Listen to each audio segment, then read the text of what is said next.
Hello, everyone, and welcome to the Williamson County Coaches Preview Show. I'm Jack Daniels, your host, and with me for tonight's game is the head football coach at Ravenwood High School, Coach Will Hester. Welcome back, Coach. Thanks, Jack. Appreciate it. First of all, congratulations on going undefeated in District 11 AAA, and also a 9-1 season. I think the only loss you had was to a 10-0 team, Nashville Overton. Was that an overtime game? That was an overtime game. Well, we chose to go for two and didn't get it. Well, a lot of times, the old saying is that the away team on the road, go for two, try to get it over with. And I've done that before.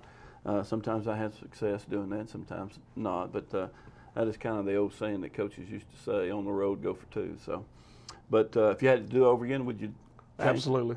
I'd go for two every time. Every time? Yep. But anyway, let's go back and talk about this past Friday night's game. You kind of wrapped up. Well, let's just don't do that. Let's go back to the Brentwood game because I hadn't seen you since the Brentwood game. So talk about the Brentwood game first. It's an emotional game for us, coming off another overtime game with Franklin where we won on a blocked extra point there. It was difficult to get our emotion back, but playing Brentwood, being the crosstown team, it was easy to get the kids motivated that week, and they played hard, and a very exciting game as we seemed to find a way to make them all be. Down 11 with 6 minutes to go, we were able to rally back and get the win, so it was a big win for the Raptors. Mm-hmm. Now, I didn't make that game at the end, but was there a missed field goal or a blocked field goal at the end of that game? Yeah, they attempted about a 44-yard field goal with 2.1 seconds left that truly never got off the ground. It was really that cold snap evening. The ground had kind of started to dew and frost over, and the kicker slipped, and the ball really never got off the ground. Okay.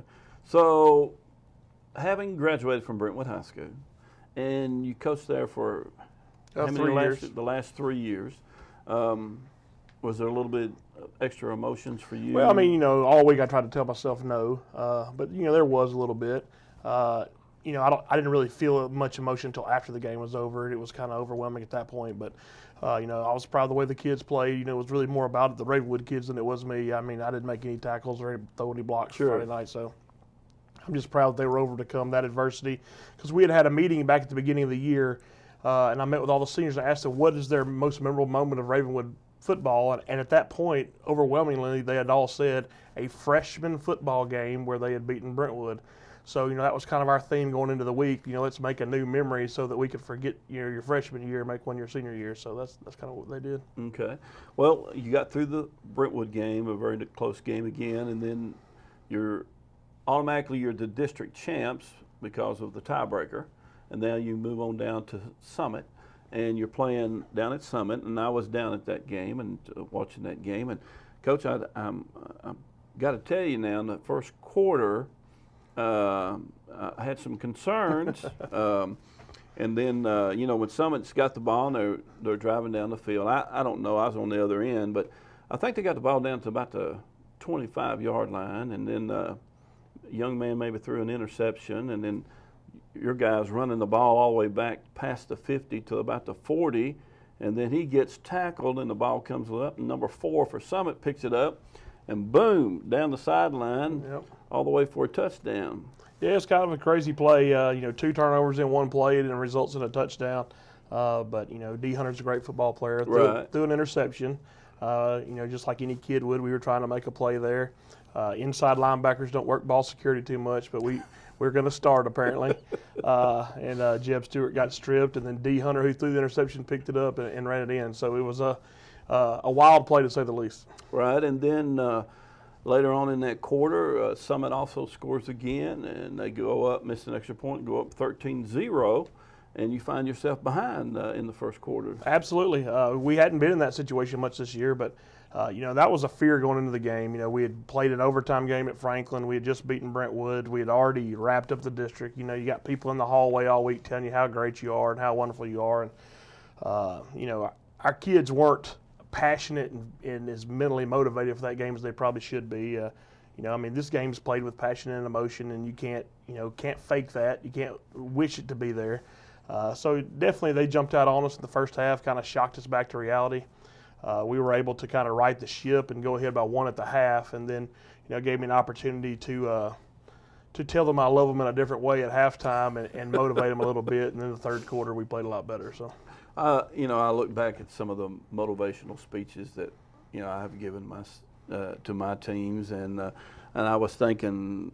Mike Lynn, I don't know if you know Mike Lynn over at Woodland. I was texting back, and he made a comment about Hester must have gave him a good prep talk at halftime or something like that. But those things are memories also that kind of go back to coaches. So you kids responded the second half and kind of tell us how the game ended up. Yeah, played a lot better. We were ahead 21-20 at the half, and then it was 54-20 at the end of the third quarter. So kind of a barrage there, and then they scored one late, made it 54-27. But we were able to play a lot of kids in the second half, get a lot of kids some reps. You always have a couple of senior kids that you feel bad about that don't get as many reps as during the regular season that you would want them to. That maybe in a backup role or things of that nature. But we were able to get those guys a bunch of reps that night, which is, it makes you feel good at least. Mm-hmm. Well, Coach, I want to back up to your first head coaching job when you took over at Laverne. I think Coach Don Thomas was your head coach there, and then he leaves and goes down, I think, to Marshall County. Yes, sir. And then you take over the program there. And now, since this year, your second head coaching job, what have you noticed that you've done different? Well, the number one thing is, you can't do this stuff by yourself. And Dr. Vaden's really blessed me with hiring good people to put together a top-notch staff. And I think that's where it all starts. We had some good pieces at Laverne, but we didn't have enough, and it was difficult to manage a 5 or 6A program with 3 guys.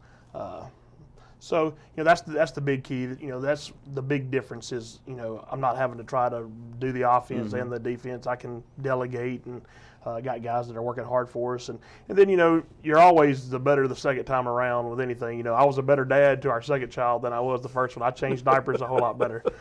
So it all comes with experience, and you kind of get a feeling on the buttons to push and the things that you would do differently and things of that nature. And our first season at Laverne, we went 5-5 and lost all 5 games by a total of 10 points. So, I kind of feel like these close games we're winning this year, I paid my dues by losing previously. So, it ebbs and flows. I'm sure if I stay in this long enough, I'll be back on the other end of these, close games again. So, but anything that you do the second time, you're usually better at than the first. Mm-hmm.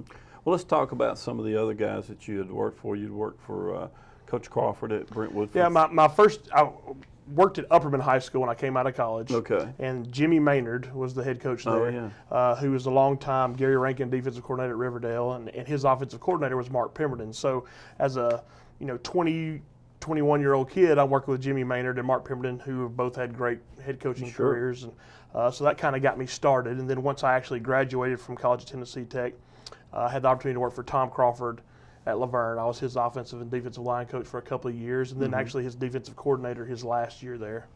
And then Don Thomas came in, and I was his defensive coordinator for a while. Went Open Seal High School with David Watson, was his defensive coordinator, and then ended up back at Laverne as the offensive coordinator, and then eventually the head coach. And then Brentwood.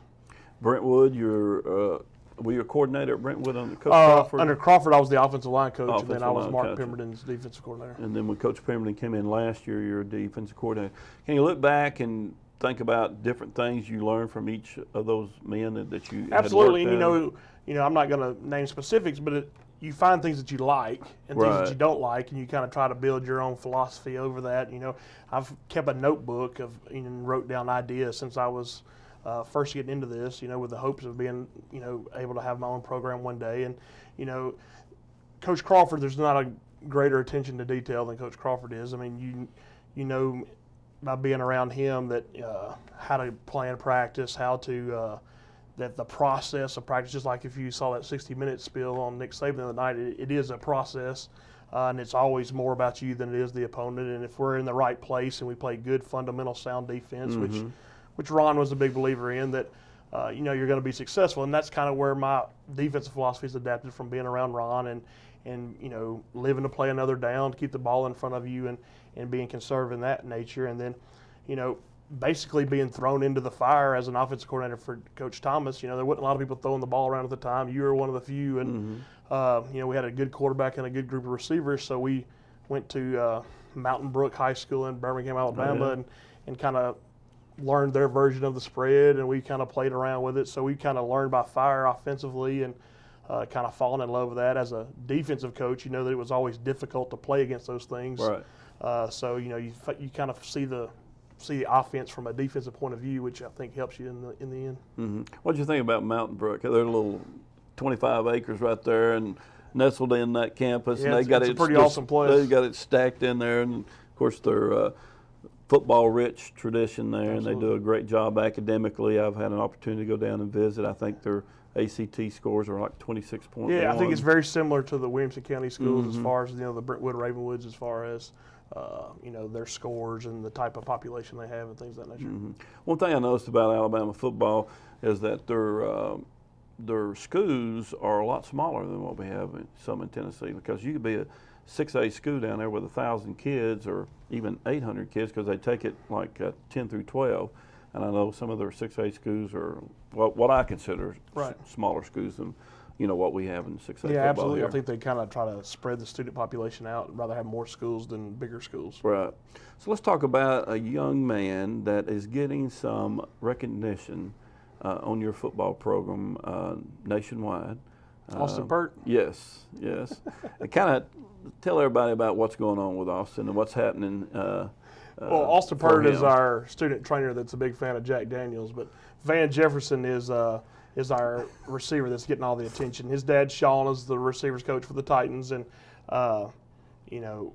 he kind of fell into our lap in the spring. I'd probably been the coach at Ravenwood for a month or so. We were doing early morning workouts, and the guidance office told me if there was a student that was looking to enroll, it was possibly a football player that moved into the area, was trying to decide whether to go public or private, and that Ravenwood was his own school. So I said, sure, I'll sit down, we'll meet with them, and in walks Coach Jefferson and Van, and so obviously the conversation, turned rather quickly to, excited on Coach Hester's part, trying to say the right things. We'd already decided that we were going to try to throw the ball around. Van played in a wishbone double split offense in Detroit, so you can imagine for a receiver to go from the wishbone double split to a team that's going to throw it 25 or 30 times. It was an exciting for them to hear that. Mm-hmm. And, they went through the process. It was probably a week or two after I met with them originally where they called me and said that they had decided to enroll at Ravenwood. It was right around spring break. And, the rest is kind of history. He was out there spring practice with us. We knew that he was going to be very special. Kind of what he brings to the locker room is the most impressive part. From a coaching point of view is, he's raised the level of competition of all of our kids.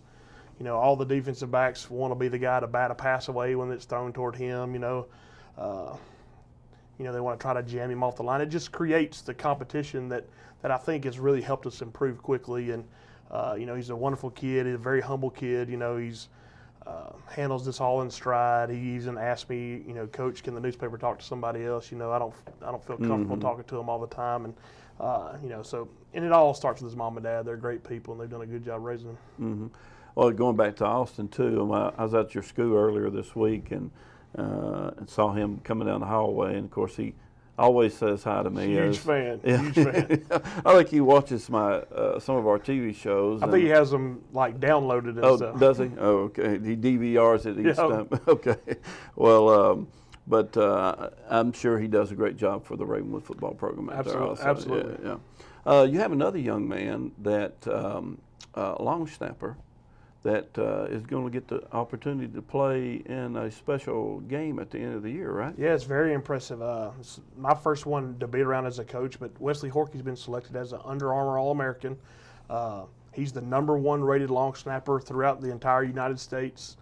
They have these Coles kicking camps throughout the summertime, and where they do different drills or whatever to, I guess, rank these guys. And Wesley did well enough to be ranked #1, so he's garnering a lot of attention as a long snapper. And I told him, that's the job to have. Those guys in the NFL are the chosen ones. I mean, they get to snap 5 or 6 times to go play golf. I mean, no doubt not a better about job than that. Mm-hmm.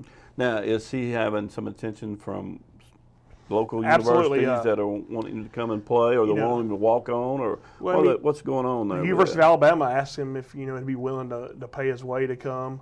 But I think there's going to be opportunity for him to get a scholarship there. Okay. Usually there's most of them will sign a guy, and that'll be their guy for 4 years, and then they'll sign the next guy. So it's kind of a need-based deal when it comes to the long snappers. So Wisconsin's very interested, Wake Forest, Tennessee. Vanderbilt already has a commitment from a long snapper. So, but there's a ton of people that want him to come if he'll pay his way. Basically, anybody would love to have him if he would pay his way. But we're trying to find a spot for him where maybe he can get a free education. Well, I mean, if he stays in state, we have the Hope Scholarship. Absolutely. I don't know why kind of kid, and he gets a lot more benefits. So Tennessee would be a better place for him to be as far as going down to Alabama. And Quite possibly. Me being a ex-Tennessee grad, I'm trying to. I need to probably come by and talk to him once your season's over with to encourage him. And November 14th, which is coming up next week, the Under Armour people are actually coming in. They're going to do a jersey presentation with Wes, and we'll have it right after school. Hopefully, we'll still be practicing that day, that afternoon. But we'll have it right after school, and they'll come in and have a little press conference type thing, and where Wes will be presented his Under Armour jersey, and he'll be interviewed by the people from ESPNU and things of that nature. So it'll be a pretty cool event. That is exciting for Ravenwood football and the Williamson County community. Well, Coach, let's talk a little bit about tonight's game. Cane Ridge. What can we expect to see from them guys? Coach Hester's scared to death of Cane Ridge. You pop in the film and right out it jumps off the page how athletic they are.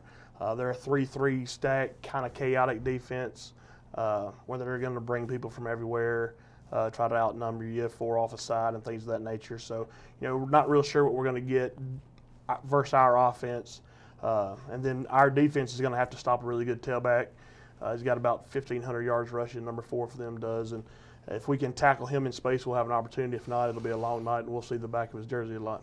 Do you have any screens put in for him, Coach? As many as I can get on the wristband.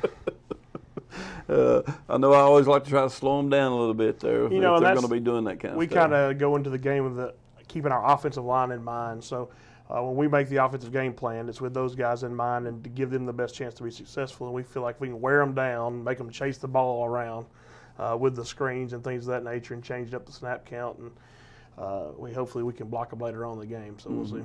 Well, Coach, let's go over some of your seniors who's been playing for you and their positions and, throughout the course of the year and kind of talk about them, just kind of start on the defensive side of the ball and just kind of go through those guys, and then we'll work over to offense. All right, and then well, we'll kind of teams. start from the front and work our way back. Okay. Joe Wellborn's been a starter at nose guard and offensive guard for us all season long, started both ways. He's probably one of our most physical kids. Since he was a wrestler when I got to Ravenwood, he was in wrestling season.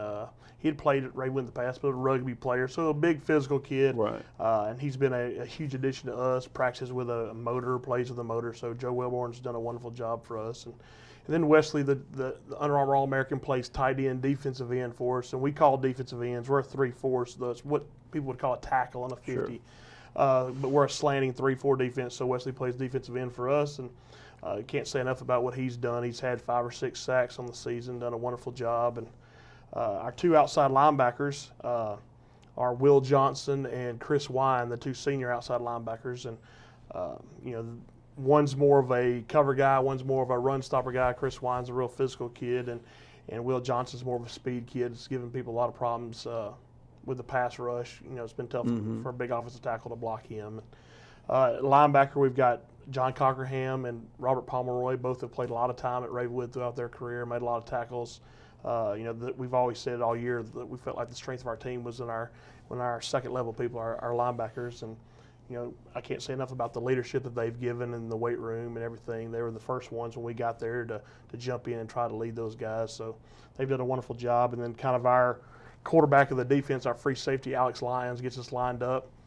We put a lot on him each week, but he makes the calls to set the entire front. And, we have a reduction side and Okie side, and he'll call that. So he's basically the quarterback of the defense. He's making all our checks back there. And at corner, we have Justin Hammond and Taylor Warren. Those guys have started corner all year for us and done a wonderful job. When you pop in the film, they don't jump out off the page as the guy who might be a lockdown corner for us. But, we've had 15 interceptions this year, and, and it's a big plus to those guys keeping their eyes on the quarterback, playing good zone defense, and then going and breaking on the ball when the indicator's there. So, that's our defense, and they've run to the ball.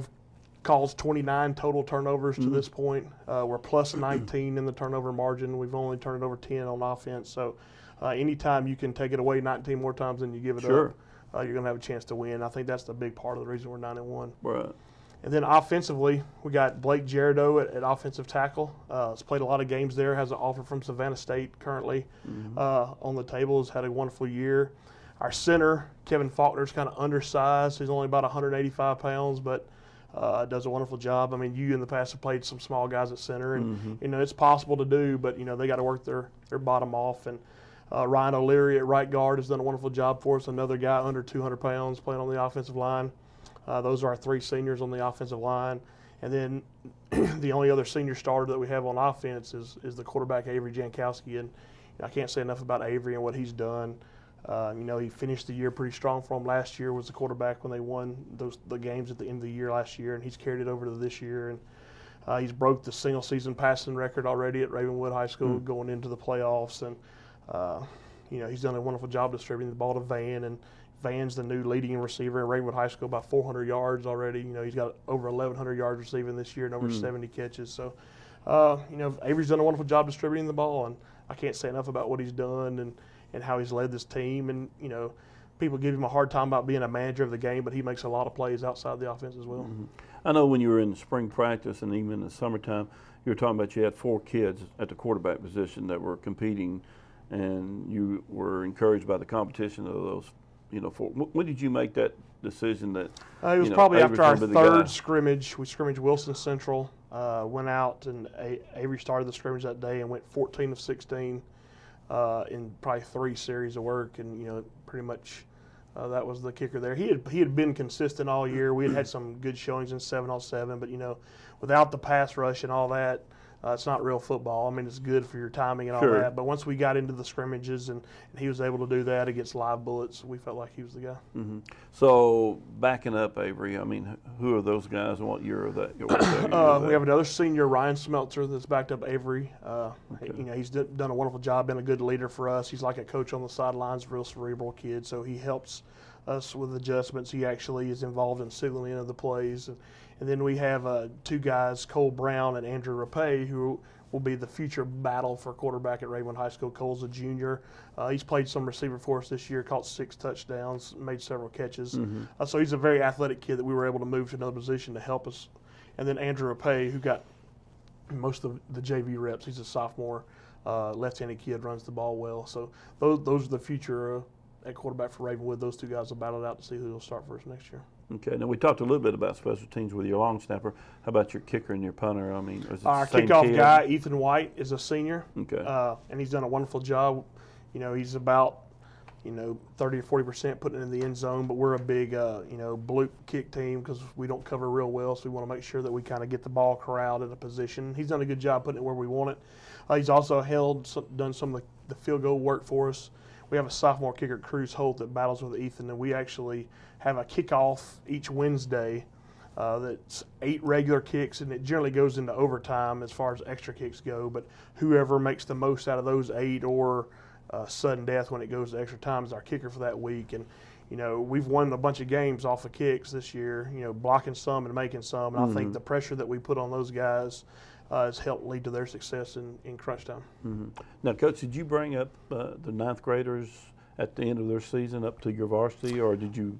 We released them to basketball and wrestling and whatever else they were doing. So right now we're just practicing 10 through 12. We've got 2 freshmen that weren't involved in a fall sport that want to continue to practice, that are practicing with us, getting some extra time. But we're treating it like spring practice for those JV kids, and then game prep for the varsity kids. Now, how many freshmen did you have this year?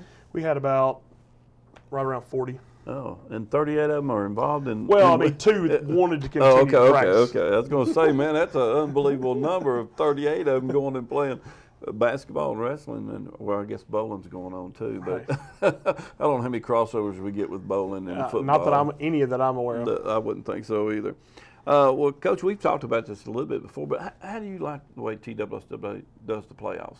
Waiting to Saturday morning at what time? I was always a big fan of kind of know what it took to get in, know where you stand, know who you're going to play. I'm a planner and the preparation guy, so I like to kind of know in advance what it's going to take.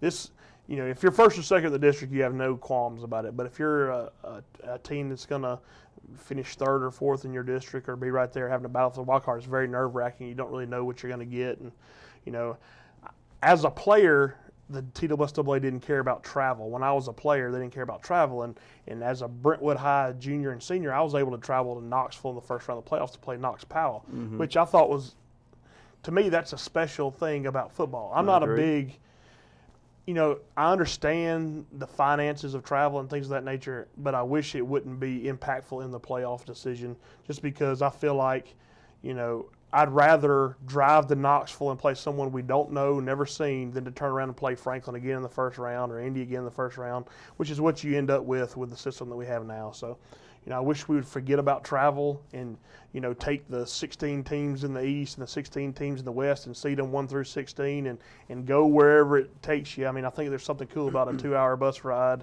to a place that you've never been before to play against a crowd that's never seen you. But, they don't ask me, so we'll do whatever they tell us to do. Was that, Coach, was that 94 you went to Powell? Back-to-back years, so it would have been, I guess, 93 season and the 94 season. Yeah, I actually was at that Powell game to watch Brentwood play one of those games.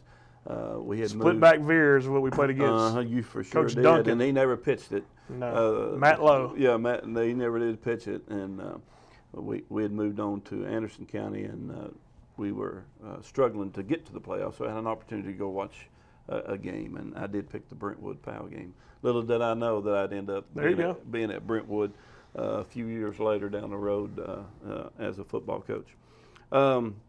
Who is the team to beat then, 6A?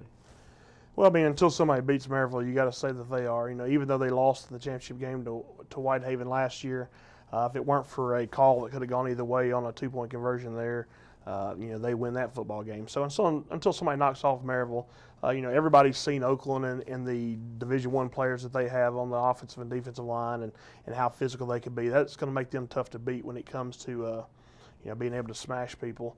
But it could be anybody. I think the West is wide open. I think quad 3 and 4, just about anybody could come out of there. But the East, I think, will come down to Maryville, Oakland probably. Well, Coach, best of luck to you tonight. I know you're in the east side, in there with the Rutherford County schools, but you got to take one game at a time, get by Cane Ridge. And we're proud of you, and congratulations again on the district championship. Thanks, Jack. I appreciate it. Thank you for joining us, and be at Ravenwood High School tonight at 7 o'clock as Cane Ridge comes to visit the Raptors. I'm Jack Daniels, your host.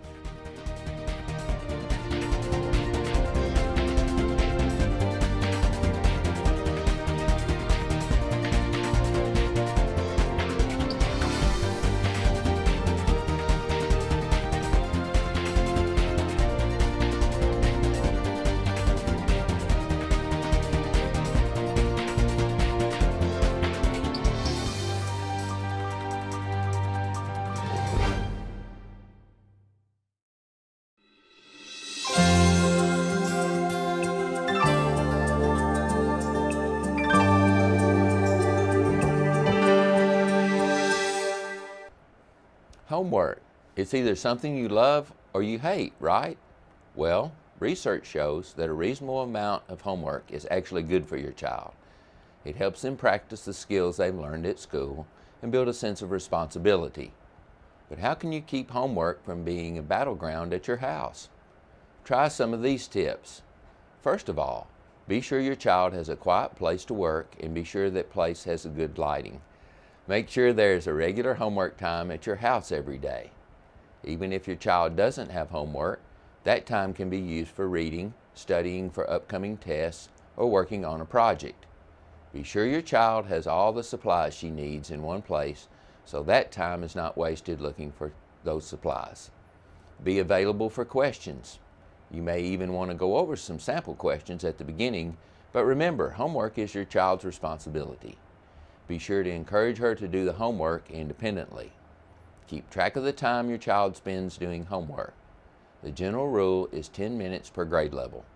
If your child is consistently unable to do the homework by herself or spending more than the recommended amount of time, it may be time to talk to your child's teacher and find out how you can help make the most of her homework time. Remember to stay connected.